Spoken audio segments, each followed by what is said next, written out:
வணக்கம். மைக் சரியா இருக்கா? கேட்குதா எல்லாருக்கும்?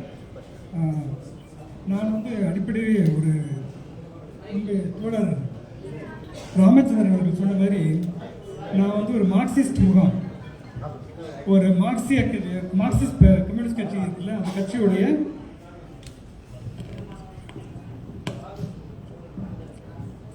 இந்திய கம்யூனிஸ்ட் கட்சி மார்க்சிஸ்ட் கட்சியின் முன்னாள் தலைவர், தலைமை குழு உறுப்பினர் பி ராமச்சந்திரன் அவர்களின் மகன் தான். அவர் இப்போது இல்லை. அந்த முகாமில் இருந்து, மார்க்சிய முகாமில் இருந்து இந்த முகாமுக்கு நான் ஏன் வந்திருக்கிறேன் என்பது உங்களுக்கு நான் சிறு விளக்க நினைக்கிறேன். ஏன் இந்த முகாமில் நான் இருக்கிறேன் என்றால், தோழர் ரவிக்குமார் என்னை அழைத்தார். ஆனால் அதுக்கு முன்னாடி ஒரு காரணம் இருக்குது. ஏன்னா நான் சில ஆண்டுகளுக்கு முன்னாடி இதே பாண்டிச்சேரியில் அமைப்பாய் திரள்வோம் என்ற அற்புதமான ஒரு நூலை அதை அறிமுகப்படுத்தி பேசும் ஒரு வாய்ப்பை பெற்றிருந்தேன். அந்த மேடையில் நான் அமர்ந்திருந்த போது தோழர் திருமா, நீங்கள் எழுச்சி தமிழர் தோழர் சொல்ற மாதிரி நான் எழுச்சி தோழர் என்று தான் அவர் சொல்லணும். அவர் நான் தோழராகத்தான் நான் பார்க்கிறேன். அப்போ பேசும்போது நான் அவர்கிட்ட கேட்டிருந்தேன், எப்படி இந்த நூலில், அந்த அமைப்பாய் திறன் நூலில் பார்த்தீங்கன்னா, நான் ஒரு மார்க்சிய பயிற்சி பெற்ற அந்த மார்க்சிய பள்ளியிலேருந்து வந்தோம். நான் அதில் பார்த்தீங்கன்னா மாவோட கருத்துக்கள் இருக்கும், மார்க்சிய கருத்துக்கள் இருக்கும், அம்பேத்கரின் கருத்துக்கள், பெரியாரின் கருத்து, இதெல்லாம் எப்படி இதெல்லாம் எப்படி எழுத முடியும் ஒரே புத்தகத்தில் அமைப்பாய் திரள்வோம் அப்படி வந்தது. நான் அந்த பயணத்தில் போகும்போது அப்படி படிக்கிறது தான் அப்படின்னா ரொம்ப சாதாரணமாக சொன்னார். இந்த திருவிளையாடல் படத்தில் எனக்கு முன்னாடி ஒருத்தர் பாடிட்டு அது சொல்லுவார்ல, வித்யாசாகர் கூட முன்னாடி போடுறதுக்கு முன்னாடி அவர் ரொம்ப சாதாரணமாக சொல்லிட்டார், நான் பயணத்தில் போகும்போது நான் படிக்கிற விஷயங்கள் தான் இது அப்படின்னு. ஏன் இதை சொல்கிறேன் என்றால், அமைப்பாய் திரட்டுவது மட்டுமல்ல, அரசியல் படுத்துவது என்பது அவர் செய்து கொண்டிருக்கும் ஒரு முக்கியமான பணியாக நான் பார்க்குறேன். எப்படின்னா, நான் சிறு கூட்டமாக இருந்தாலும் பெரிய கூட்டமாக இருந்தாலும் ஒவ்வொரு கூட்டத்தையும் அவர் அரசியல் கல்விக்காக பயன்படுத்துகிறார். அரசியல் அது நான் நேராக பார்த்த விஷயம். இப்போ நான் சில ஆண்டுகளுக்கு முன்னாடி சாவர்கரை வரலாறு மண்ணிற்காது என்ற புத்தகத்தை நான் எழுதியிருந்தேன். அதை வெளியிட்ட இது உயிர்மை பதவிக்கு நான் வண்டியரசு அவர்களுக்கு ஃபோன் பண்ணி, இந்த மாதிரி எனக்கு தலைவர் திரும்ப வந்திருந்தால் நல்லா வெளியிட்டால் நல்லா இருக்கும் அப்படின்னு. அவர் அன்னைக்கு டெல்லிக்கு போகிற அந்த அவசரத்தை நான் வர கட்டாயமாக வரேன் அப்படின்னு சொல்லிட்டு அங்கே அந்த கூட்டத்தில் புத்தக திருவிழா இருக்குல்ல, அங்கே இருக்கிற ஒரு 100 பேர் வந்திருப்பாங்க. இவர் வந்தோடனே பெரிய கூட்டம் சேர்ந்துருச்சு. அந்த 15 நிமிடங்களில் ஒரு அரசியல் உரையை ஆற்றிவிட்டார். ஆனால் எந்த மேடையாக இருந்தாலும் அரசியல் படுத்துவது என்பது முக்கியம் என்பதை உணர்ந்திருக்கிறார். அது ஏற்கனவே முன்பு 4 அதாவது மார்க்சிஸ்ட் கட்சியில் சாதாரணமாக நடக்கிற விஷயத்தை இன்னைக்கு அதை நடைமுறைப்படுத்துறதுல திருமா என்பவர் முன்னிலை இருக்கிறார் என்பது மட்டுமல்ல, இன்னொன்று பார்த்தீங்கன்னா, உங்களுடைய விருது வழங்கும் விழா காமராஜரகத்தில் நடக்கும், மார்க்சிய ஒளி விருது, அதெல்லாம் அந்த விருது வழங்கும் விழாவுக்கு நான் போயிருந்தேன். அந்த நேரத்தில் ஒரு 2000 பேர் இருக்கு, ஒரு பெரிய கூட்டம், ஒரு 3000 பேர் இருக்கும் அந்த காமராஜரகத்தில். அந்த நேரத்தில் தான் காஷ்மீருடைய சிறப்பு அந்தஸ்தை ரத்து செஞ்சுருந்தாங்க. அதை பற்றி ஒரு 20 நிமிஷம் பேசினார். அவ்வளவு தெளிவான விளக்கமான, அவ்வளவு பெரிய கூட்டத்தில் ஒரு அரசியல் பாடம் எடுப்பதற்கு இல்லை, அது ஒரு முக்கியமானது அப்படிங்கிற நான் பார்க்குறேன். இந்த காரணங்கள் தான் எனக்கு இந்த நிகழ்வில் கலந்து கொள்வதை நான் பெரிய மகிழ்ச்சியாக நினைக்கிறேன். நாமெல்லாம் ஒரே முகாமில் இருக்க வேண்டியவர்கள். ஏன்னால் எதிரி முகாம் ஒன்று இருக்கிறது நமக்கு, RSS முகாம், சனாதனத்தின் முகாம். அந்த முகாமத்துக்கு எதிரான ஒரு முகாமில் நாம் எல்லாம் ஒன்றா இருக்கிற தோழர் ராமச்சந்திரன் இருக்கிறார், தோழர் திருமா இருக்கிறார், நீங்கள் எல்லாம் இருக்கிறீர்கள், முகாம் செயலாளர்கள் இருக்கிறார்கள். ஸோ நம்முடைய முகாம் எப்போது சிறந்த முகாமாகும் அப்படின்னு சொல்லும்போது, அது நீங்கள் அரசியல் அறிவு, அரசியல் கல்வி பெற்றால்தான் முடியும். நீங்கள் உங்களுக்கு மற்றவங்களோட உங்களுக்கு பல அட்வான்டேஜ் இருக்குது. அப்போ இந்த நேரத்தில் நான் சொல்ல வரும்போது, இந்த எனக்கு கொடுத்துருக்கும் டாபிக் வல்லரசியல் அந்த வார்த்தை எனக்கு வர மாட்டேங்குது. ஏன்னா நாங்கள்லாம் ஏகாதிபத்தியம் அப்படியே பழகி வந்தவர்கள் நாங்கள்.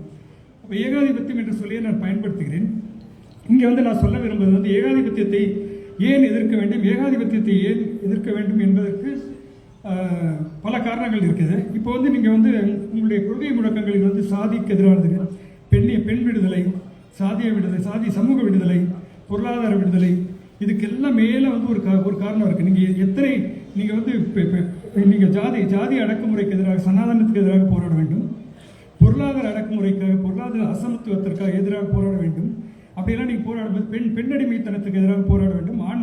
அப்படிங்கிறது வரும்போது இதுக்கெல்லாம் மேலே ஒரு விஷயம் நம்ம போராட வேண்டியிருக்குன்னா ஏகாதிபத்தியம் என்பது. ஏகாதிபத்தியம் என்பது நான் வந்து பெரிய வார்த்தையை நீங்கள் நினச்சிக்க வேண்டாம். இன்றைக்கி இருக்கிற அந்த அதானி அம்பானியும் ஒரு உலக அளவில் ஒரு முதலாளி ஆகிட்டாங்க. அவங்க வந்து பல நாடுகளை போய் கைப்பற்றுறாங்க அப்படின்னா அதுதான் ஏகாதிபத்தியம். முதலாளித்துவத்தின் உச்சகட்டம் தான் ஏகாதிபத்தியம். அதுதான் வந்து ஒரு லெனின் அவர்கள் எழுதின புத்தகம். இப்போ நம்ம சொல்ல வேண்டியது வந்து இப்போ நான் பார்க்க வேண்டியது நமக்கெல்லாம் தெரியும் நம்ம வந்து எந்த ஏகாதிபத்தியை எதிர்கொண்டோம். நாங்கள் இப்போ சென்னையில் இருந்து வரும்போது நாங்கள்லாம் வந்து அங்கே சென்னையில் இருப்பவர்கள் இந்தியாவின் மற்ற பகுதியில் உள்ள பிரிட்டிஷ் ஏகாதிபத்தியத்தை எதிர்த்து போராடணும். நீங்கள் பாண்டிச்சேரியில் பிரெஞ்சு ஏகாதிபத்தியம், பிரான்ஸ் ஏகாதிபத்தியம் அப்படிங்கிறது. அப்போ இதுக்கு என்ன அடிப்படை என்ன? இந்த ஏகாதிபத்தியம் என்பதற்கு அடிப்படை முதலாளித்துவம். முதலாளித்துவம் எப்படி வந்து பெரிய ஒரு சக்தியாக வளர்கிறது அப்படிங்கிற சில விஷயங்கள், அடிப்படையான விஷயங்களை மட்டும் நான் இன்று உங்களிடம் எடுத்து கூற விரும்புகிறேன். அப்போ வந்து எப்படின்னா முதல்ல இந்த ஏகாதிபத்தியம் முன்னாடியும் சீனா, கிரேக்கம், எகிப்து போன்ற நாடுகள் பேரரசுகள்லாம் இருந்தது. அவங்க என்ன பண்ணுவாங்கன்னா ஒரு நாட்டுக்கு போய் கொள்ளையடிச்சுட்டு வந்துடுவாங்க, செல்வங்களை கொள்ளையடிச்சிட்டு வருவாங்க. ஆனால் ஏகாதிபத்தியம் என்பது பின்னாடி வந்து தொழிற்புரட்சி காலத்தில் வருது. பிரிட்டிஷ் தொழிற்புரட்சிங்கிறது எப்படி ஏற்படுதுன்னா 4 முக்கியமான காரணங்கள்.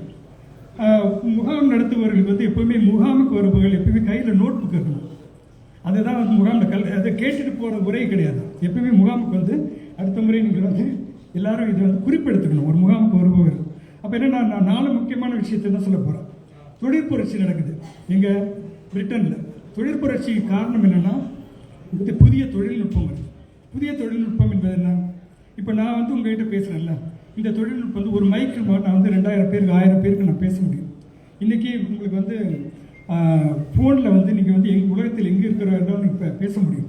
அப்போ தொழில்நுட்பம் என்பது நம்முடைய வாழ்க்கையை மாற்றக்கூடியது. இப்படி அந்த காலத்தில் வந்து 1600வது 200 ஆண்டில் வந்த தொழில்நுட்பம் வந்து நீராவி இயந்திரம் கண்டுபிடிக்கிறாங்க. நீராவி கண்டுபிடிக்கும் போது தான் தொழில் உற்பத்தி வந்து அதிகமாகுது. நீங்கள் வந்து காட்டன், அது பஞ்சு உற்பத்தி, டெக்ஸ்டைலில் நிலக்கரி எடுக்கிறது, இந்த தொழிலெலாம் நிலக்கரி எடுக்கிறது, இந்த தொழிலெல்லாம் வளர்கிறது வந்து தொழில் புரட்சி காரணமாக தான். அந்த தொழில் புரட்சி தான் எல்லா மாற்றங்களுக்கும் அடிப்படையாக இருக்குது. அப்போ தொழில் புரட்சி வரும்போது என்ன நடக்குது அப்படின்னா உங்களுக்கு வந்து நீங்கள் வந்து ஒரு பொருளை வந்து பன்மடங்காக பெருக்கும் தன்மை வந்து தொழிலுக்கு இருக்குது, அதாவது தொழில்நுட்பத்துக்கு இருக்குது. ஒரு ஆலை உற்பத்திங்கிறது என்ன? நம்ம வந்து ஒரு 1000 2000 பேரை ஒன்றா சேர்த்து உட்கார வச்சு நீங்கள் வந்து பெரிய அளவில் உற்பத்தி பண்ணி பொருட்களை உருவாக்குறீங்க. தொழிலாளி அதை வந்து வாங்க முடியல. இது முக்கியமான முதல் காரணம், தொழில்நுட்பத்தினால் வந்த பொருளாதார பெருக்கம். 2வது மலிவான உழைப்பு. அப்போ பிரிட்டனில் என்ன நடக்குது? பிரிட்டன் எப்படி வந்து ஏகாதிபத்திய நாடாகுது? பிரிட்டன்கிற நாட்டை வந்து ஃபஸ்ட்டு வந்து ஈஸ்ட் இந்தியா கம்பெனி, கிழக்கிந்திய கம்பெனி தான் வராங்க. இங்கே ஃப்ரெஞ்சு கிழக்கிந்திய கம்பெனி பார்க்குது இங்கே வந்த மாதிரி அங்கே இந்தியாவில் மற்ற இடங்கள்லாம் வந்து பிரிட்டிஷ் கிழக்கிந்திய கம்பெனி. பிரிட்டிஷ் கிழக்கிந்திய கம்பெனி என்பதன் மொத்த உருவமே அவங்க வந்து 1600 தொடங்கும் போது 5 ஜெனரல்கள் கொண்ட ஒரு ஆஃபீஸ் தான் வச்சுருந்தாங்க. ஆனால் அவர்கள் வந்து இவ்வளோ பெரிய நாட்டை வந்து எப்படி ஆடினாங்க, எப்படி அந்த பவர் வந்துச்சுங்கிறது தான் கேள்வியே. அப்போ முதல்ல வந்து தொழில்நுட்பம் வருது, அடுத்து மலிவான உழைப்பு. நீங்கள் அந்த ஃபேக்ட்ரிலாம் போய் ஒர்க் பண்ணணும்ல, அதுக்கு மலிவான உழைப்பு எப்படி கிடைக்கும்? அப்போ என்ன பிரிட்டனில் என்ன நடக்குதுன்னா அக்ரிகல்ச்சர். அப்போ வந்து அவங்களுக்கு வந்து விவசாயம் தான் தொழிலாக இருந்திருக்குது. விவசாயத்தில் ஆனால் என்ன பண்ணுறாங்கன்னா ஒரு காலத்தில் வந்து விவசாயத்தில் நமக்கு லாபம் இல்லை அப்படின்னு சொல்லி முதலாளிகள் என்ன பண்ணுறாங்கன்னா கம்பளி இருக்குல்ல, கம்பளி ஏற்றுமதிக்காக ஆடுகளை வளர்க்க தொடங்குகிறார்கள். அப்போ வந்து விவசாய நிலங்கள்லாம் அவங்க வந்து வளர்ச்சிடுறாங்க. விவசாய நிலங்கள் வளைக்கப்பட்டு அங்கே வந்து ஆடுகள் வளர்க்கப்படுகின்றன, விவசாயம் அழிகிறது. அப்போ அந்த தொழில் உற்பத்தி நடக்கும்போது அந்த கம்பளி ஏற்றுமதி தான் பெரிய தொழிலாக மாறுது. இதனால் என்ன பண்ணால் ஆயிரக்கணக்கான ஏக்கர்கள் வந்து வேலிகள் போடப்பட்டு மக்கள் வெளியேற்றப்பட்டனர். இந்த வெளியேற்றப்பட்ட மக்கள் தான் வந்து நகரங்களை நோக்கி போகிறாங்க, வேலை தேடி போகிறாங்க. அப்போ அவர்களுக்கு வந்து ஏதாவது ஒரு வேலை கொடுக்கறதுக்கு இல்லை, அவர்களுக்கு கூலி கொடுத்து இந்த ஃபேக்ட்ரிக்கு இப்போ புதுசாக வந்த தொழில்நுட்பத்தால் வந்த இந்த தொழிற்சாலைகளுக்கு அவர்களுக்கு வந்து ஒரு வேலைக்கு ஆள் தேவை, மலிவான கூலிக்கு வேலை செய்பவர்கள் தேவைப்படுகிறார்கள். அப்போ இந்த விவசாயத்தில் இப்போ இந்தியாவில் நடக்குதுல்ல, இன்றைக்கி நகரத்தை நோக்கி வருபவர்கள்லாம் யார் இங்கே இருக்கும் ஏழை தொழிலாளர், யார் இங்கே இருக்கிற சில வேலை இருக்கிறவங்கலாம் பார்த்திங்கன்னா விவசாயத்திலேருந்து வெளியே தள்ளப்பட்டவர்கள். இது வந்து 400-500 ஆண்டுகளுக்கு முன்பாக பிரிட்டனில் நடந்த இதே விஷயம் இன்றைக்கி இந்தியாவில் நடந்துக்கிட்டு இருக்குது. அதனால தான் ஏகாதிபத்தியம் என்பதை நீங்கள் படிக்க வேண்டும். இப்போ கூலிக்கு வேலைக்கு யார் எடுக்கிறாங்கன்னா குறைந்த சம்பளத்தில் யார் எடுக்கிறது? இந்த புதிய தொழில்நுட்பத்தில் வர தொழிற்சாலைகள் தான் வந்து இவர்கள் வந்து எடுக்கிறாங்க. அப்போது அவனுக்கு எப்படிப்பட்ட சூழலில் வந்து அவன் தொழிலாளி வாழ்கிறான், அவன் உழைப்பை எப்படி சுரண்டுறாங்க அப்படிங்கிறத என்ன சொல்கிறாங்கன்னா, அந்த நிறுவனம் ஒரு தொழிற்சாலை வந்து கட்டிய வீடுகளில் தான் அவர் வாழ வேண்டும். அந்த வீட்டில் ஜன்னல் கூட இருக்காது, தண்ணீர் வசதி கூட இருக்காது. அவன் வந்து 14 மணி நேரம் வேலை பண்ணணும். இப்போ வந்து 8 மணி நேரம் வேலைன்னு இருக்குல்ல, 14 மணி நேரம் வேலை பார்க்கணும் ஒரு ஃபேக்ட்ரியில். 14 மணி நேரம் வேலையில் வந்து அவன் குளிக்காமல் வந்திருந்தா வச்சுக்கலேன், அவனுக்கு தண்ணி இருக்காது. அழுக்கு உடலோடு வரும்போது அதுக்கு வந்து ஃபைன் போடுவாங்க, 1 ஷில்லிங். அதேமாதிரி அவன் அங்கே வந்து குளிக்கிறான்னா அதுக்கு ஒரு ஃபைன் போடுவாங்க. அதே மாதிரி இப்படித்தான் உழைப்பு சுரண்டல் நடந்தது. அதுக்கு ஏற்ற கூலி கொடுக்கவில்லை. இப்படித்தான் வந்து தொழில் வளர்கிறது பிரிட்டனில். இதுதான் அடிப்படை. அப்போ என்னென்னா, சிறு குற்றங்கள் கூட தண்டனை. 9 வயது குழந்தை இருக்குல்ல, அதை வந்து நிலக்கரி சுரங்கத்துக்குள்ளே இறங்கி வேலை பார்க்க சொல்லுவாங்க. 14 மணி நேரம் வேலை. இன்றைக்கி இந்தியாவில் பார்த்தீங்கன்னா உங்களுக்கு தெரியும், 14 வயதுக்கு கீழ்ப்பட்ட சிறார்களை வந்து நீங்கள் வேலைக்கு வைக்க முடியாது. ஆனால் பிரிட்டன் தொழில் வளர்ந்தது, முதலாளித்துவம் வளர்ந்தது இந்த உழைப்பு சுரண்டல் தான். அப்போ 2 தொழில்நுட்பம் வருது, தொழிற்சாலைகள் வருது. தொழிற்சாலையை வேலை செய்வதற்கு தொழிலாளர்கள் குறைந்த வேலையில் குறைந்த கூலியில் வந்து வராங்க. இதுதான் அந்த அடிப்படை. 3வது, ஒரு சைடில் பார்த்தீங்கன்னா பஞ்சு உற்பத்தி, நிலக்கரி உற்பத்தி இதெல்லாம் அதிகமாகுது. நிறைய பொருட்கள் வந்துருச்சு. நிறைய பொருட்கள் வந்த ஒன்று என்ன நடக்குது உங்களுக்கு, இந்த பொருட்களை அந்த நாட்டிலே விற்க முடியல. விற்க முடியாத போது நீங்கள் வந்து அந்நிய நாட்டு மார்க்கெட்டுக்கு போகிறீங்க, சந்தை. இந்தியாவுக்கு வரீங்க, இந்தியா கைப்பற்றுறீங்க. இப்படி தான் வந்து அந்நிய நாட்டு சந்தைகளை கைப்பற்றுறாங்க. அப்போ தொழில்நுட்பம், மலிவான உழைப்பினால் கிடைக்கும் லாபம், அடுத்தது வந்து அந்நிய சந்தைகள் போகுது. அப்போ இங்கே இருக்கிற முதலாளி, பிரிட்டன் இருக்கிற முதலாளி உலகத்தில் இருக்கிற நாட்டெல்லாம் கைப்பற்றுறாங்க. இப்போ இந்தியாவுக்கு அப்படி தான் வராங்க. பிரிட்டன்ஸ் ஃப்ரான்ஸ்லேருந்து வராங்க இங்கே. அப்படி இதுதான் ஏகாதிபத்தியம். ஏகாதிபத்தியம் என்பது தன் நாட்டிலே இருக்கும் தொழிலாளர்கள் முதலீடு செய்ய முடியாமல், அந்த பொருட்களை விற்க முடியாமல் வெளிநாட்டுக்கு வந்து மற்ற நாடுகளை பிடிப்பதுதான் ஏகாதிபத்தியம். இன்றைக்கி அமெரிக்கா பண்ணிகிட்டு இருக்குது. இப்படிப்பட்ட ஏகாதிபத்தியம் என்பதுதான் இந்த அடிப்படையை புரிஞ்சுக்கிட்டால் தான். அதாவது 4 விஷயங்கள் நீங்கள் நோட் பண்ணிக்கோங்க. 1, உங்களுக்கு வந்து தொழில்நுட்ப வளர்ச்சி. 2வது, மலிவான உழைப்பு. இன்றைக்கி வந்து சாம்சங் போராட்டத்தில் வந்து தோழர்லாம் நின்றுத இடதுசாரிகள் நடத்திய போராட்டத்தில் சாம்சங்கில் என்ன நடக்குது, மல்டிநேஷ்னல் கம்பெனி. அவங்க வந்து உலகத்திலேயே பல இடங்கள் அந்த கம்பெனி வச்சுருக்காங்க. ஆனால் அவர்கள் வந்து உழைப்பு சுரண்டல் நடத்துகிறாங்க. அதுக்கு எதிராக ஒரு போராட்டம் நடக்குது. அந்த ஒரு போராட்டத்துக்கு பிறகு வெற்றி பெறுகிறாங்க. இது வந்து உலகம் முழுவதும் நடக்குது. இதுதான் ஏகாதிபத்தியம். ஏகாதிபத்தியம் என்பது தன்னுடைய மூலதனம் இருக்குல்ல, அவன் வந்து மூலதனத்தை பெருக்கிட்டே இருக்கான். எப்படி வந்து இந்த இடம், இந்த டேபிள் இருக்குன்னு வச்சுங்களேன், இந்த இடம் இது வந்து ஒரு மரமாக இருக்கும்போது இதோட வேல்யூ என்ன இருக்கும், இதோட விலை என்ன இருக்கும். ஆனால் இவன் வந்து இந்த டேபிளாக பண்ண பிறகு ஒரு முதலாளி வந்து டேபிளாக பண்ணுறாரு. அதுக்கு பிறகு இது வேல்யூ எப்படி அதிகமாக, அதனுடைய மதிப்பு எங்கே மதிப்பு அதிகமாகுது, என்னுடைய உழைப்பினால்.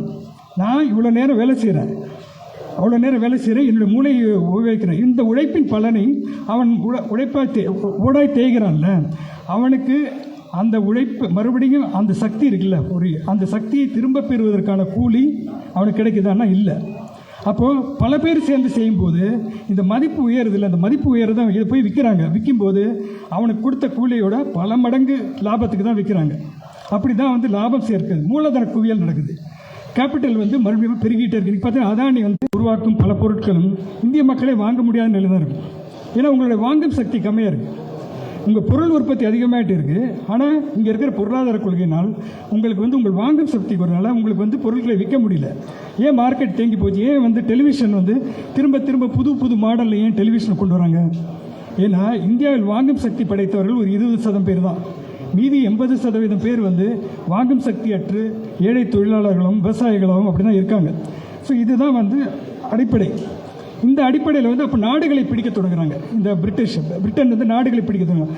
அப்படி வந்த பிரிட்டன் தான் வந்து இந்தியாவுக்கு வராங்க. இந்தியாவுக்கு வந்து இந்தியாவை கொஞ்சம் ஈஸ்ட் இந்தியா கம்பெனி, கிழக்கிந்திய கம்பெனி ஆஃபீஸ் முன்னாடி 5 ஜெனரல்கள் தான் இருக்குது. ஆனால் அவங்க வந்து உலகத்தில் வந்து 50 நாடுகளை கைப்பற்றினார்கள். இதுதான் ஏகாதிபத்தியம். அப்போ இப்படி இருக்கும்போது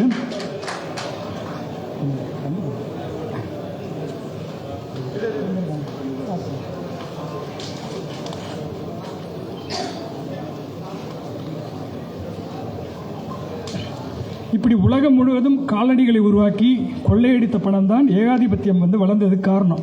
பிரிட்டன் என்பது ஒரு ஏகாதிபத்தியம், பிரான்ஸ் என்பது ஒரு ஏகாதிபத்தியம்.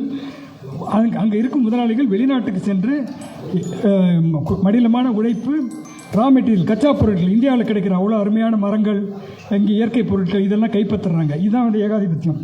இதே நேரத்தில் பிரிட்டன் வந்து பெரிய ஏகாதிபத்திய நாடாக வர அதே நேரத்தில் அமெரிக்கா வந்து பெரிய நாடாக வருது. எப்படின்னா ஒரு செக்ஷன் வந்து யூரோப்லேருந்து போய் அமெரிக்காவில் இருக்கிற செவ்விந்தியர்கள் இருக்காங்களே, செவ்விந்தியன் சொல்ல ரெட் இண்டியன்ஸ், அவர்கள் நிலங்களை அவங்கள வந்து அடித்து கொள்கிறாங்க. கொலம்பஸ் போகிறாரில்ல, கொலம்பஸ் சொல்ல கதை, கொலம்பஸ் என்பவர் 1492 போய் அந்த மேற்கத்திய அந்த அமெரிக்கா போகிறார். அந்த காலத்தில் அமெரிக்கான்னு ஒரு நாடே கிடையாது. பல ட்ரைபல் இனக்குழுக்கள் தான் இருந்தாங்க, பழங்குடிகள் தான் இருந்தாங்க, செவ்விந்தியர்கள் நம்ம சொல்லுவாங்க. அவர் இந்தியாவை தேடி தான் போகிறார் கொலம்பஸ்.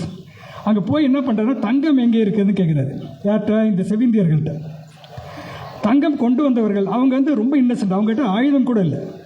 அவங்க வந்து தொழில் விவசாய உற்பத்தியில் வந்து மிகப்பெரிய முன்னேற்றம் அடைந்திருந்த ஒரு சமுதாயம். ஆனால் அவர்கள்ட்ட வந்து ஒரு ஆயுதம் கூட இல்லை. இங்கே கொலம்பஸ் யார்கள் ஒரு காலத்தில் அந்த வட இந்தியா தென்னிந்தியா பகுதியில் பல இனக்குழுக்களாக இருந்தார்கள். அப்போது 10 லட்சம் பேர் இவங்களை 3 லட்சம் பேரை கொன்று அழித்தார்கள். இது மேலே தான் உங்கள் முதலாளித்துவம் வளர்ந்தது. அவர்களை அழித்து தான் இந்த முதலாளித்துவம் வளர்ந்துருக்குது. அப்போ அமெரிக்கா என்ற பெரிய நாடு ஒன்று வருது, பிரிட்டன் என்ற ஒரு நாடு வருது. இவர்களுக்குள் ஒரு போட்டி வருது. என்ன போட்டினா, நமக்கு தேவையான சந்தை, நம்ம பொருள்களை விற்கிறதுக்கு ஒரு சந்தை வேணும். இதை புரிஞ்சுக்கிட்டாலே போதும். அப்போ அமெரிக்கா, பிரான்ஸு, ஜெர்மனி இந்த நாடுகள் எல்லாம் ஏகாதிபத்திய நாடுகளாக இருந்தது. ஆனால் என்னாச்சுன்னா, முதல் உலகப் போர்னா என்ன தெரியுமா உங்களுக்கு? முதல் உலகப் போர் ஏதோ ராஜாக்களோட ஈகோனால வந்தது கிடையாது. முதல் உலகப் போர் வந்து இந்த நாடுகளை பிடிப்பதற்கான போட்டி தான்.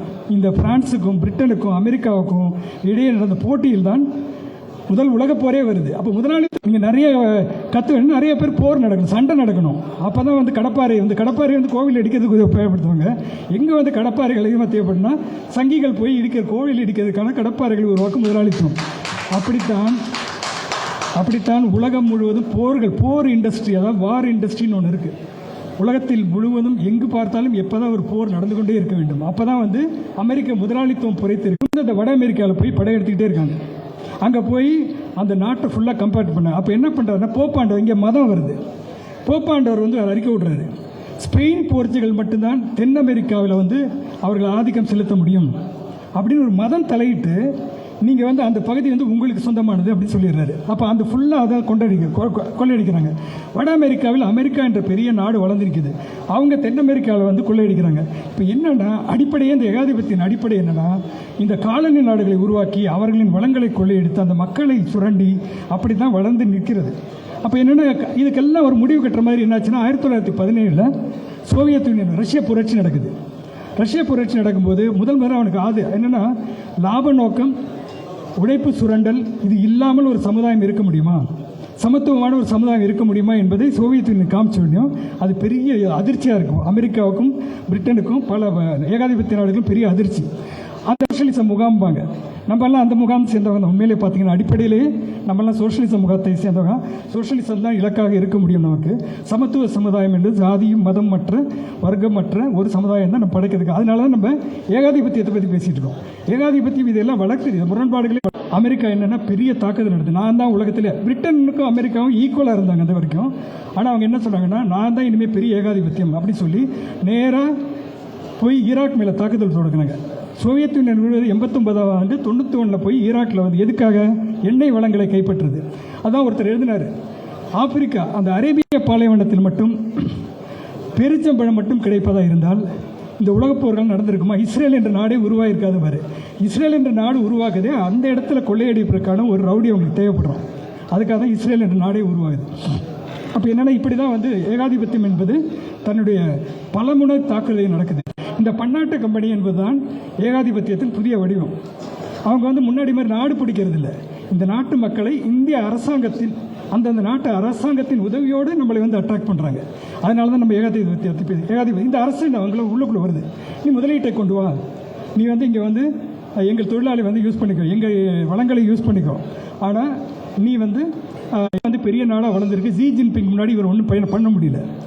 இந்த 56 இன்ச் 56 இன்ச்சுன்னு சொல்கிறோம்ல, இந்த விஸ்வகுரு என்பவர் ஒன்றுமே செய்ய முடியாத நிலைமை. இப்போ ஏகாதிபத்தியம் இந்தியாவை மிரட்டுது. நீ அதிகமாக வரி போடுற, என்னுடைய பொருள்களை வந்து இறக்குமதி செய்ய அதிகமாக தீர்வை வைக்கிற அப்படின்னு சொல்லும்போது நீங்கள் பேசாமல் இருக்கீங்க. நீங்கள் ஏதோ அதாவது இந்துக்களின் ஒற்றுமை, இந்துக்களின் தன்மானை, இந்துக்களின் சுயமரியாதை பற்றிப்பீர்கள். உங்கள் சுயமரியாதை இழந்து ஏகாதிபத்தியம் ஒன்று கண் கட்டி நிற்கிறீங்கள. அவன் வந்து கையில் வியாபாரம் நடந்தது. இதுவும் ஏகாதிபத்தியத்தின் தான். அடிமை ஆப்பிரிக்கா காடுகள் போய் அங்கேருந்து அடிமை வாங்குவாங்க. அடிமை வியாபாரம், அடிமையை வாங்கி ஒவ்வொருத்தரும், நான் ஒரு முதலாளி போய் ஒரு அடிமையை வாங்கிக்கலாம். அடிமையை வாங்கிட்டு அவர் மேலே வந்து ஒரு முத்திரை குத்திடுவாங்க, இவர் என்னோட அடிமைன்னு சொல்லி. இப்படிப்பட்ட அடிமைகளை வாங்கி கப்பல்களில் கொண்டு வராங்க. கப்பல்கள் கொண்டு வரதுன்னா பெரிய பெரிய கப்பலில் வந்து எப்படின்னா கோழி அடைச்சிட்டு வருவாங்கல்ல, அந்த மாதிரி அடிமைகளை வந்து அப்படி படுக்க வச்சு பல நாட்கள் அந்த கப்பல் வந்து அட்லாண்டிக் மகாசமுத்திரத்தை வந்து கடந்து வருது. இந்தியாவில் வந்து வேறு மாதிரி நடக்குது. இங்கே இருக்கிற ராஜாக்களை எல்லாம் அடக்கி இவங்க வந்து நாட்டையை கைப்பற்றி பிரிட்டிஷ் ஈஸ்ட் இந்தியா கம்பெனின்னு வருது. அமெரிக்கா என்பது மல்டிநேஷனல் வருது. இப்படி பல முனை தாக்குதல் தான் ஏகாதிபத்தியம் என்பது. இது ஏதோ நமக்கும் அதுக்கும் நமக்கு சம்மந்தம் இல்லை அப்படி நம்ம உட்கார்ந்துருக்க முடியாது. ஏன்னா அந்த காலத்தில் வந்து கம்யூனிஸ்டுகளை பற்றி சொல்லுவாங்க. மாஸ்கோவில் மழை பிடிச்ச கம்யூனிசம் பேசுகிறவங்களே கிண்டல் பண்ணுவாங்க. மாஸ்கோவில் மழை பெய்தால் நீங்கள் மதுரையில் கொடை பிடிப்பாங்கன்னு. ஆனால் இன்றைக்கி பாரிஸில் வெயில் அடித்தா நீங்கள் கொடை பிடிச்சாகணும். பாரிஸ் அக்ரிமெண்ட்டுங்கிறதுக்கு அங்கே அமெரிக்கா எடுக்கும் முடிவுகளும் உலகத்தில் இருக்க முதலாளித்துவ நாடுகள் எடுக்கும் முடிவுமே வந்து அது இன்னும் அமெரிக்கா எங்கேயோ இருக்குது, ஆஸ்திரேலியா எங்கேயோ இருக்குது, ஃப்ரான்ஸ் எங்கேயோ இருக்குன்னு உட்கார முடியாது. ஃப்ரான்ஸ் எடுக்கிற முடிவு இன்றைக்கும் உங்களுக்கு பாதிப்பு இருக்குன்னு நினைக்கிறேன். இங்கே பாண்டிச்சேரியில் அங்கேருந்து சம்பளம் வாங்குறவங்க இன்றைக்கி இருக்காங்க இங்கே. அப்போ என்னென்னா நம்ம ஏகாதிபத்தியம் என்பது ஏதோ ஒரு அந்நிய சக்தி, நமக்கும் அதுக்கும் தொடர்பில்லை அப்படி இருக்க முடியாது. நீங்கள் அதிகமாக போராட வேண்டிய ஜாதிக்கு எதிரான போராட்டம், மதத்துக்கு எதிரான போராட்டம், சனாதனத்துக்கு எதிரான போராட்டம், இதெல்லாம் வந்து எவ்வளோ நாள் அது ரொம்ப சுதந்திரம். நம்ம எல்லாருமே பத்திரிகையாளர்களாகிட்டோம், ஊடகவியலாளராகிட்டோம், ரொம்ப சந்தோஷமாக இருக்கும். ஆனால் உண்மையிலே பார்த்தீங்கன்னா அது பன்னாட்டு நிறுவனம் மெட்டா என்ற நிறுவனம் உங்களை அனுமதி வரைக்கும் தான் அந்த சுதந்திரம் உங்களுக்கு. அந்த சுதந்திரம் என்றைக்கு வேண்டாலும் எடுக்கப்படலாம். அவனுக்கு இது லாபம் இல்லைன்னா இன்னொன்று அந்த நிறுவனங்களை வைத்து என்ன பண்ணுறாங்க, உழவு பார்க்குறாங்க. இப்போது ஒரு ரொம்ப சிம்பிளாக சொல்கிறேன். இன்றைக்கி 2 அளவுக்கு சர்வைலன்ஸ் டெக்னாலஜி வந்துருச்சு. நாம் எல்லாரும் கண்காணிக்கப்படுகிறோம். இந்த கண்காணிக்கப்படுவதற்கு முக்கியமான காரணம் ஏகாதிபத்தியம், முதலாளித்துவம். அவர்களுடைய நலனுக்காக கண்காணிக்கப்படுகிறோம். நீங்கள் என்ன படம் பிடிக்கும்? அஜித் பிடிக்குமா, விஜய் பிடிக்குமா? நீங்கள் வந்து கருவாட்டு குழம்பு பிடிக்குமா, பீஃப் சாப்பிடுவீங்களா, என்ன மாதிரி துணி அணிவீர்கள், என்ன மாதிரி சினிமா இது எல்லாமே யார் அவங்க எடுக்கல, நம்மளே புத்தகத்தை குடிக்குது. அவன் தான் அப்படியே கரெக்டாக சொல்லுவான். அதை அவன் வந்து எப்படி எல்லாமே அவ்வளோ அருமையாக சொல்லிட்டு என்ன வீட்டு விஷயம்லாம் சொல்கிறியாங்கிறல்ல. கடைசியில் முதவி நான் வந்து நீ கொடுத்தது ஜாதகம் இல்லைடா, உன்னோட ரேஷன் கார்டை கொடுத்துட்டேங்கிறேன். அதுதான் நம்ம எல்லாம் உலக முதலாளித்துவத்துக்கிட்ட நம்ம ரேஷன் கார்டை கொடுத்துக்கிட்டே இருக்கோம் நம்மளே வாலண்டியர். அதை தப்பிக்கவும் முடியாது. அப்போது முதலாளித்துவம் என்பது உங்கள் ஓட்டு நீங்கள் யாருக்கு போடுறீங்க. இன்றைக்கி முக்கியமான ஒரு ஆபத்து பாதிக்க இருக்கப்படுகும் போது என்னென்னா, உங்கள் ஆதாரம் இணைக்கும் போது பல பேருக்கு ஆதாரம் இணைக்க முடியாது. டெக்னாலஜி உங்களுடைய கண் பார்வை இருக்கிறது அது எடுக்கிறாங்கல்ல, அது வந்து ஒரு சரியான லைட்டிங் இல்லைன்னா நீ இந்திய குடிமகனே இல்லைன்னு கூட சொல்லிட முடியும். உங்களுடைய குடியுரிமை கூட பாதிக்க முடியும். ஒரு டிக்டேட்டர் இனிமேல் தான் வரணுமான்னு கேட்குறீங்களா, அது வரும். அப்படி கூட வரலாம், நம்மளாம் விழிப்பா இல்லைன்னா. அப்போது ஒரு மோசமாக பார்த்தீங்கன்னா என்ன ஆகுது, நீங்கள் வந்து ரொம்ப போராடி பெற்ற இந்த இடஒதுக்கீடு இருக்குல்ல, பொதுத்துறை அழிய இடஒதுக்கீடு உங்களுக்கு இல்லாமல் போயிடும். இப்போ தனியார் மையத்தில் யார் உள்ளே போகிறாங்க பார்த்தீங்கன்னா எல்லாம் உயர் ஜாதியில் தான் போகிறாங்க. தனியார் வங்கிகள் எல்லா இடத்துலையும் இது நடக்குது. இது வந்து ஏகாதிபத்தியத்தின் ஒரு வடிவம். அதே மாதிரி பொது சொத்துக்களின் நீர் நிலம் இல்லத்தை கைப்பற்றுவது உங்களுக்கு தெரியும் யார் கைப்பற்றுறாங்கன்னு சொல்லி அப்படியே வந்து எடுத்துக்கிறாங்க. அதானிக்கான போர்ட் அப்படியே போய் சேர்ந்துருது அவன் கையில். அப்போ நீர் நிலங்களை எடுத்துக்கொண்டு இது அமெரிக்காவில் இன்னும் இங்கே இருக்கிறது பரவாயில்ல. இங்கேருந்து சில பேர் அமெரிக்காவிலேருந்து வராங்க. வரும்போது வந்து மொத்தமாக மெடிசன் வாங்கிட்டு, டயபெட்டிஸ் மெடிசன் வந்து ஒரு 6 மாதத்துக்கு வாங்கிட்டு போயிடுறாங்க. ஏன்னா அங்கே வந்து விலை அதிகம். அது ஏகாதிபத்திய நாட்டில் வந்து அங்கேயும் நீங்கள் வந்து பெரிய பணக்காரனாக தான் இருக்க முடியும். இன்சூரன்ஸ்னு தப்பிக்கவே முடியாது அமெரிக்காவில். அப்போ ட்ரீட்மெண்ட்டுக்கு இங்கே வராங்க. ஸோ இது வருது. அப்புறம் பெட்ரோல் கிணறுகளை கைப்பற்றுறது. ஏன் மேற்கு ஆசியாவில் இன்றைக்கி வந்து அவ்வளோ பெரிய படையெடுத்து மேலே மட்டும் 100க்கு மேலே அசாசினேஷன் அட்டம், கொலை முயற்சிகள் நடந்திருக்கு இது வரைக்கும். அதே மாதிரி பிராந்திய அளவில் பதட்டம். நேற்று ஒரு செய்தி கேள்விப்பட்டேன். ஒரு விஷயம் நான் இன்றைக்கி சொல்லணும். பகல்காமில் வந்து ஒரு தாக்குதல் நடந்துச்சுல, திருமாவர்களை பற்றி நான் பெரும் ஆச்சரியப்படுற விஷயம் என்னென்னா, எந்த நிகழ்ச்சி நடந்தாலும் ஒரு அரை மணி நேரத்தில் 1 மணி நேரத்தில் வந்து அதுக்கான அருமையான ஒரு எதிர்வினை வந்துடுது. நேற்று பகல்காம் நடந்த வந்து போரை விரும்புகிறது, இந்தியாவுக்கும் பாகிஸ்தானுக்கும். அதற்காக வேண்டுமென்றே பதட்டத்தை உருவாக்குகிறார்கள். 2 பேருக்கு இன்றைக்கி போர் தேவைப்படுது. ட்ரம்ப் என்ப முதலாளிக்கும் மோடி என்கிற முதலாளிக்கும் இன்றைக்கி போர் தேவைப்படுது. ஏன்னா உங்களுடைய பிரச்சனைகள் அதிகமாகிட்டு இருக்குன்னா பல விஷயங்கள் வந்து இன்றைக்கி வந்து நீங்கள் கேள்வி கேட்க தொடங்கிட்டீங்க, நீங்கள்லாம் போராடிட்டு இருக்கீங்க. அப்படிங்கும்போது போர் என்பது முதலாளித்துவத்தின் அடிப்படை குணம். சண்டை என்பது, சமாதானம் என்பது சோஷலிசத்தின் அடிப்படை குணம். சமாதானத்துக்கு போராட்ட குணம் வந்து கொஞ்சம் கொஞ்சமாக குறைஞ்சிக்கிட்டு இருக்குன்னு நினைக்கிறேன். ஏதோ நமக்கு இன்றைக்கி கிடைச்சா இன்றைக்கி வந்து நல்ல ஒரு ஆப்பில் இருந்து ஒரு டவுன்லோட் பண்ணி ஒரு நல்ல ஒரு பிரியாணி ஆர்டர் பண்ணி சாப்பிட்றேன். இன்றைக்கி பார்த்தீங்கன்னா எல்லாமே வீட்டுக்கு வந்துடுது வீட்டுக்கு. அப்போ அந்த நுகர்வு கலாச்சாரம் வாங்கி கொண்டே இருப்பது, பொருட்களை குவிச்சிக்கிட்டே இருக்குது. அது வந்து ஒரு பொருளாதார, அது வந்து ஒரு மன நோய். அது இந்த பொருட்களை வாங்கி கொடுப்பதில் குவிப்பதில்லை, அது ஒரு மன நோய். நமக்கு தேவையான பொருட்களை தவிர லக்ஸூரியஸ் பொருட்கள், அதாவது நமக்கு வந்து ஆடம்பரத்தை நாடி நாம் எவ்வளோ வாங்கிட்டு இருக்கோம். இதை வந்து திட்டமிட்டு முதலாளித்துவம். அப்போ நீ அவன்கிட்ட போய் மறுபடியும் நான் ஒரு ஐஃபோன் வாங்கிட்டேன், எனக்கு வாங்குற சக்தி இருக்குது. மற்றவன்ட்ட உன்னோட மார்க்கெட்டை வந்து விரிவுபடுத்த முடியல. அப்போ என்ன எப்படி நீங்கள் வாங்க வைப்பீங்க? இந்த புதுசாக ஒரு ஃபீச்சர் வந்திருக்கு, இதில் ஏஐ வந்திருக்கு, டெலிவிஷனில் வந்து சரவுண்ட் சவுண்டு அப்படியே சுற்றி சுற்றி வரும், இப்படி புதுசாக இது பண்ணி உங்களையே மறுபடியும் வாங்க வைக்கிறாங்க. நுகர்வு கலாச்சாரம் என்பதை திட்டமிட்டு பரப்புவது முதலாளித்துவம், ஏகாதிபத்தியம். இல்லைனா அவங்க சர்வே பண்ண முடியாது. ஏன்னா அவர்கள் உற்பத்தி செய்யும் பொருட்களை வந்து விற்க முடியாது. அதுதான் உண்மை. இந்தியாவில் இருக்கும் மார்க்கெட் என்பது வாங்கும் சக்தியை பொறுத்து தான் மார்க்கெட், சந்தை என்பது. இந்தியாவில் இருக்கும் ஒளிரும் இந்தியானா 15 கோடி பேர் தான். 125 கோடி பேர் வந்து வறுமையிலும் நடுத்தர வர்க்க வாழ்க்கையிலும் வந்து போராடிட்டு இருக்காங்க. இப்போ என்ன சொல்லுவாங்கன்னா, டி நகரில் போய் பாருங்கள், அப்படியே கோல்டு வாங்குறாங்க, அவ்வளோ கூட்டம் வருது. இங்கே என்ன கடன் தெரியாது எனக்கு, பாண்டிச்சேரியில். அது வந்து இந்த சென்னை மக்கள் தொகையில் வந்து 1% தான் இருக்கும். அதே வந்து டி நகரில் ஒரு 10,000 பேர் 5,000 பேர் கூட்டம் வந்துடும். இதை பார்த்து இந்தியா வளர்ந்து விட்டுங்கிறோம். ஸோ இதெல்லாம் தான் நம்ம பார்க்குற இன்றைக்கி இருக்கிற சவால்கள். ஆளும் வர்க்கங்களை தன் பக்கம் இழுத்துறது. மோடியை வந்து ட்ரம்ப் வந்து பக்கத்தில் இருக்கிறது. அப்போ கூப்பிட்டு என்ன நமஸ்தே மோடிங்கிறாரு, நமஸ்தே ட்ரம்ப்புங்கிறாங்க. 2 பேரும் கட்டி பிடிச்சிக்கிறாங்க. இவர் போய் கட்டி பிடிச்ச ஆளுங்கள்லாம் ஒரு மாதிரி ஆயிடுறாங்க. அது வேற கதை மோடி. அப்போ என்னென்னா, ஆளும் வர்க்கங்களை பயன்படுத்தி இந்த நடுத்தர வர்க்கத்துக்கு ஒரு கனவு இருக்கும்ல, நான் பெரிய ஆள் ஆகணும், நான் வந்து இன்னும் 2 வீடு வாங்கணும், ஃப்ளாட் வாங்கணும், எனக்கு 2 ஏசி வேணும். இந்த கனவுகளை வந்து அதிகமாக வளர்ப்பதும் இந்த மீடியா தான். நான் இருக்கிற இந்த மீடியா இருக்குல்ல, அது இன்றைக்கி வந்து ரொம்ப கம்ப்ளீட் அடிமையாயிருச்சு. அதுதான் உண்மை. நாங்கள்லாம் சில பேர் எக்ஸப்ஷனாக இருந்தோம். அப்போது ஒரு பன்முக தாக்குதல் நடக்குது. இதை பற்றிய உணர்வு பூர்வமாக நீங்கள் சிந்திக்கும்போது, நீங்கள் ஒரு போராட்டத்தை மட்டும் நடக்க போகிறீங்களா? சாதிக்கு எதிரான போராட்டம் மட்டும் நடத்த போகிறீங்களா? சனாதனத்துக்கு மட்டும் போராட்டமா? ரெண்டுக்கும் இவருக்கு தொடர்பு இருக்குல்ல. அப்போ தான் நான் வந்து எப்படின்னா திரும்ப அவர்களை மறுபடியும் நன்றியோடு சொல்வது என்னென்னா, இந்த கூட்டத்துக்கு வர்றதுக்கு முக்கியமான காரணம், ஒரு காலத்தில் வந்து மார்க்சிஸ்டுகள் வந்து பெரியாரை பற்றி பேச மாட்டாங்க, அம்பேத்கரை பற்றி பேச மாட்டாங்க, அம்பேத்கரிஸ்ட் வந்து மார்க்சிஸ்டை பேச மாட்டாங்க.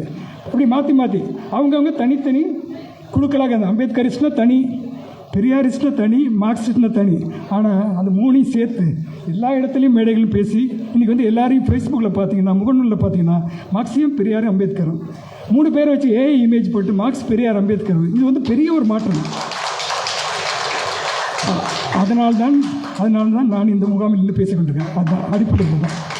ஸோ இப்படிப்பட்ட இதில் வந்து இதுக்கு வேறு வழியே இல்லையா அப்படின்னா, இன்றைக்கி வேறு வழி இல்லை. முதலாளித்துவம் என்பதையும் நீங்கள் எதிர்த்து போராடுறது கஷ்டம். அதுக்கான மாற்று என்பது பெரிய, ஏன்னா சோஷியலிச மாற்று ஃபெயிலியர் தான். ஆனால் லத்தீன் அமெரிக்காவில் அவ்வளோ பெரிய, லத்தீன் அமெரிக்காவில் வந்து இன்றைக்கி வந்து பெரிய மாற்றங்கள் வந்துட்டு இருக்குது. தேர்தல் மூலமாகவே பல இடங்களில் அரசாங்கங்கள் வந்துக்கிட்டு இருக்கு இன்றைக்கி. இன்னொன்று வந்து இந்த கூட்டணிகள், சைனா வந்து இன்றைக்கி அசைக்க முடியல. பார்த்தீங்களா, ட்ரம்ப்போட என்ன கொள்கை வந்தாலும் இன்றைக்கி சீனத்தை வந்து அவர்களால் தொடவே முடியவில்லை. ஏன்னா சீனா வந்து எங்கேயோ போயிடுச்சு. இன்றைக்கி வந்து சீனாவை வந்து $80 பில்லியன் டிஃப்ரென்ஸு சீனாவுக்கும் இந்தியாவுக்கும். அவ்வளோ பொருட்கள் வந்து அங்கேருந்து இறங்கிட்டு இருக்கு. நீங்கள் என்ன தான் வீரமாக பேசினாலும், சீனாவை பண்ணாலும், அவன் வந்து வீடு கட்டிகிட்டு இருக்கான் வீட்டில், அங்கே எங்கள் எல்லையில். ஆனால் ஒரு வார்த்தை பேசுகிறாரா, 56 இன்ச்சு மோடி பேசுகிறாரா ஒரு வார்த்தை சீனாவை பற்றி? ஏன்னா பேச முடியாது. ஏன்னா அவன் பெரிய பொருளாதாரம் வளர்ந்துட்டான். அவன் சோஷியலிஸ்ட் கேரக்டர்ஸ் சொல்லி ஒரு இடத்துல கொண்டு போயிட்டாங்க. ஸோ சீனா என்ன பண்ணுதுன்னா, சீனா பிரிக்ஸ்னு ஒரு அமைப்பு வருது. பிரேசில், சீனா, இந்தியாலாம் சேர்ந்து இந்த ஏகாதிபத்தியத்தை வந்து அடக்குவதற்காக தனித்தனி கூட்டமைப்பு, இவர்களுக்குள் வியாபாரம் செய்வது. அப்படி நமக்கு இந்தியா வந்து பிரேசிலுக்கு வியாபாரம் செய்யும், அப்படியே கம்ப்ளீட்டாக ஒதுக்கி வச்சிருது அமெரிக்காவை. அப்படிங்கிற பல உலக நாடுகளின் கூட்டமைப்புகள் உருவாகிட்டு இருக்கு. இதுதான் வந்து இன்றைக்கி வந்து ஊடகத்திலும் வந்து மாற்று ஊடகம் ஒன்று தேவைப்படுகிறது. அரசியலில் வந்து இந்த நான் சொன்ன இத்தனை விஷயங்களுக்கு எதிரான ஒரு மாற்று தேவைப்படுகிறது. அந்த மாற்று என்பது எங்கிருந்து வரும்? அந்த கேள்வியை தான் நீங்கள் கேட்கணும். இந்த முகாமில் இருந்து போகும்போது நீங்கள் என்ன கேள்வி கேட்கணும்னா, இது இத்தனைக்கு மாற்று என்ன இருக்க முடியும் அப்படிங்கிற கேள்வியோடு தான் நீங்கள் போகணும். இதுக்கான பதில் தேடும்போது தான் இந்தியாவில் மாற்றம் வரும். அந்த மாற்றத்துக்கான விதைகள் அமைப்பாய் திரளும் என்ற இந்த நூலில் இருக்கிறது என்று தான் நான் நினைக்கிறேன். உண்மையாக சொல்கிறேன். அதே மாதிரி இடதுசாரி கட்சிகளும் அந்த மாற்றத்துக்கான ஒரு பார்வை இருக்கிறது. நாம் எல்லோரும் ஒரே அணியில் சேர்ந்து போராடுதான் ஒரே வழி. இன்னைக்கு இந்தியாவின் சனாதனத்தையும் RSS பாசிசத்தையும் ஏகாதிபத்தியம் இது பண்ணுறதுக்கு நீங்கள் தேர்தல் மட்டும் வெற்றி பெற்றால் போதாது. நீங்கள் கருத்தியல் ரீதியாக நீங்கள் உங்களை வளர்த்துக்கொள்ள நிறைய படிக்கணும். அப்படிப்பட்ட ஒரு முயற்சி தான் இந்த முயற்சி. அதனால தான் நான் இங்கே நிற்கிறேன். நன்றி, வணக்கம். ஐயா அவர்களுக்கு நன்றி.